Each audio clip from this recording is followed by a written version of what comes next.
Hello guys, আসসালামু আলাইকুম। Welcome back to SS Y ব্লগে। তোমরা সবাই কেমন আছো? আশা করি আলহামদুলিল্লাহ সবাই অনেক অনেক ভালো আছো।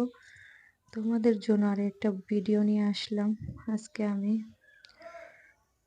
তো গাইস, আজকের ভিডিওতে আমি যে কথাগুলো বলতে চলেছি হয়তো আমার কথার সাথে তোমাদের অনেকের জীবনের সাথে মিলে যাবে। অবশ্যই, অবশ্যই জানি।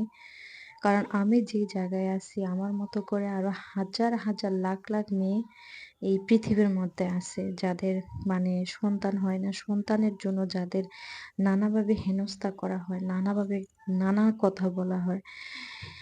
বাচ্চা এটা সেটা বন্ধা, কখনো বাচ্চা হবে না এই সেই। কিন্তু গাইস আরো অনেকেরই না সময় মতো আল্লাহ তাআলা রাব্বুল আলামিন সবাইকে সন্তান দিচ্ছে। এমন কারো নয় যে কারো, কারো হয়নি, কারো, কারো ইনশাআল্লাহ আল্লাহ পাক রাব্বুল আলামিন সন্তান দিছে। তো গাইস এটাই যে মানুষ আমাকে নিয়া মানে আমার স্বামীকে নিয়া কত কিছু বলে আমাদের সন্তানের মানে যেই না সেই শুধু প্রত্যেকটা মানুষের কাছে আমার যেতেও অনেক সময় খারাপ লাগে। উনাদের কাছে শুধু এই টপিক ছাড়া আর কোনো কথাই হয় না যে আমাদের সন্তান নাই, এত বছর ধরে বিয়ে হইছে, এই সেই, এটা সেটা। গাইস মানুষ মানে একটা কথা সত্যি যে এই সমাজে আমাদের যে সমাজটায় আছে, এই সমাজে একটা মেয়েকে বাচ্চা না হইলে যে কত কি ফেস করতে হয়। আল্লাহ যদি আমাকে এই পর্যায়ে না আইনা দাঁড় করাইতো আমি কখনো বুঝতেও পারতাম না। সত্যি কথা বলতে আল্লাহ আমাকে যেভাবে রাখছে আমি অনেক, অনেক হ্যাপি। কিন্তু গাইস একটা কথা কি জানো? একটা কথা আমার ভীষণভাবে খারাপ লাগে সেটা হলো যেভাবে একটা মেয়েকে মানে হুমকি দেওয়া হয় একটা মেয়েকে, যে একটা মেয়েকে এভাবে বলা হয় যে তার স্বামীকে আবার বিয়ে করাবে। আমার বাচ্চা হয় না, আমার স্বামীকে আবার বিয়ে করলে নাকি আমার স্বামীর বাচ্চা হবে। আমার জন্য আমার স্বামীর বাচ্চা হয় না। কিন্তু এই সমাজের মানুষগুলা কখনো এটা চিন্তা করছে, এটা ভাবছে যে একটা মেয়েকে বিয়ে একটা ছেলেকে বিয়ে করালে বাচ্চা হবে। একটা মেয়েকে বিয়ে দিলে কি বাচ্চা হবে না? বলো। আমরা মেয়ে দেখি না। আমরা মেয়ে দেখি। আমার হাসব্যান্ডের মতো তো কোনো মানুষই হয় না। আমি ভাগ্য গুণে আমার হাসব্যান্ডকে পাইছি। আমার হাসব্যান্ডের সাথে আমার সাথে কাউকে মেলাবো না অবশ্য। কিন্তু এটা আমাকে দিয়ে অন্যদেরকে আমি বুঝাইলাম যে একটা মেয়েকে যেভাবে হেনস্থা করা হয়, একটা মেয়েকে যে নানাভাবে অপবাদ দেওয়া হয়, কোনো ছেলেকে এগুলা বলা হয় বলো? বলা হয়?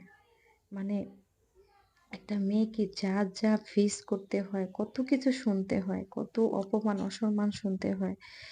কিন্তু দেখা গেছে কি আমার মানে আমরা তো দুজনেই পারফেক্ট আছি। আমাদের তো কোনো আল্লাহ পাক রাব্বুল আলামিন সমস্যা বাকিটা সমস্যা কোনো সমস্যা না। সমস্যা আল্লাহ থাকলে সবকিছুই ঠিক। তো যাদের ধরো ওয়াইফের সমস্যা আছে অনেকের, অনেকের হাসব্যান্ডের সমস্যা থাকে। তো দেখা গেছে কি যে হুম, মেয়েদেরকে অনেক কিছু ফেস করতে হয়। কখনো ছেলেদেরকে ফেস করতে হয় না এগুলা।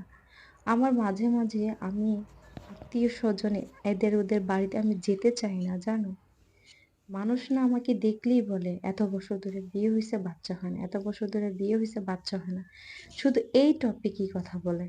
কেউ আমার মনটা বুঝে না যে ওর বাচ্চার সম্বন্ধে ওরে কিছু না বলি, ওর তো কষ্ট লাগতে পারে, তাই না? ওর তো মনে আঘাত লাগতে পারে, তাই না? ওকে ওকে এগুলা বলি না যে এত বছর বিয়ে হইছে। শুধু এগুলা না গাইস। মানে অনেকে আমাকেও বলে দিব যে আমার হাসব্যান্ডের যেটা লাগে ওই অনুযায়ী বলবে যে আমার হাসব্যান্ডকে আবার বিয়ে করাবে। এরকমটা অনেকে মানে আমাকে বলবে। বাস আমার তখন ভীষণ খারাপ লাগে। এজন্য আমি চাই না যে কারো কোনো আত্মীয়-স্বজনের বাড়িতে যাইতেও চাই না। আমার মন চায় না আত্মীয়-স্বজনের বাড়িতে যাইতে। হ্যাঁ, আর সবথেকে বড় কি জানো? কোনো আত্মীয়-স্বজনের বাড়িতে আমার সবথেকে বেশি যাইতে মন চায় না কেন? সবারই প্রত্যেকেরই ছোট, ছোট বাচ্চা আছে। কারো বড় হয়ে গেছে, কারো ছোট। সবাই সবার বাচ্চাদের সাথে কত হ্যাপি, কত খুশি। আমার এটা কষ্ট হয় যে আমার হাসব্যান্ডও তো মনে, মনে কষ্ট পাইতে পারে। যে আজকে আমার সন্তান থাকলেও না আমিও তো এভাবে খেলা করতাম, এভাবে করতাম। আমার মানে মাঝে, মাঝে ভীষণভাবে কষ্ট লাগে। অনেক, অনেক কষ্ট লাগে। যে আল্লাহ কেন তুমি আমাকে এই কষ্টটা দিলা? কেন তুমি আমার হাসব্যান্ডকে এই কষ্টটা দিলা?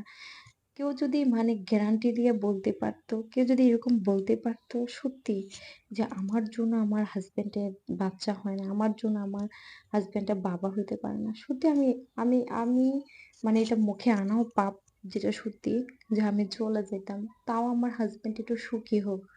আমার হাসব্যান্ড একটু ভালো থাকুক তার সন্তান নিয়ে, তার ফ্যামিলি নিয়ে। আমার স্বামীর মনে কত কষ্ট। আমি স্ত্রী হয়ে বুঝতে পারি গাইস যে আমার স্বামীর মনে কত কষ্ট, যে তার একটা ছেলে মেয়ে নেই। তার ভবিষ্যতে কি হবে? তার ভবিষ্যৎ কে হবে? এগুলা নিয়ে আমার হাসব্যান্ড হয়তো চিন্তা করে।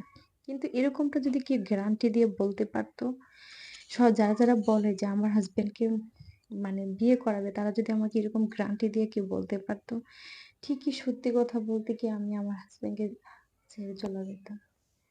মানে কেউ এই কথাটা কেউ যদি দুষ্টামি করেও বলে না, সত্যি আমার আমার একদম বকে যায়া লাগে। খুবই আঘাত লাগে। কারণ কি জানো? আমি আমার হাসব্যান্ডকে অনেক, অনেক ভালোবাসি। পৃথিবীতে সে আমার পৃথিবী, সে আমার সবকিছু। আমি সব ভিডিওতে তোমাদেরকে এভাবে বলতে চাই না। তোমরা আমার একটা ভিডিও দেখলেই বুঝতে পারবা যে আমার ওই ভিডিওতে আমি কি বলে রাখছি। সে আমার পৃথিবী, সে আমার সব।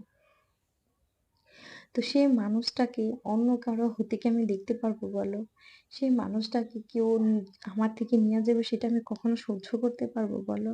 তো মানুষ কেন আমাকে এসব বলে, বলে কষ্ট দেয়? আমি সেটাই বুঝি না।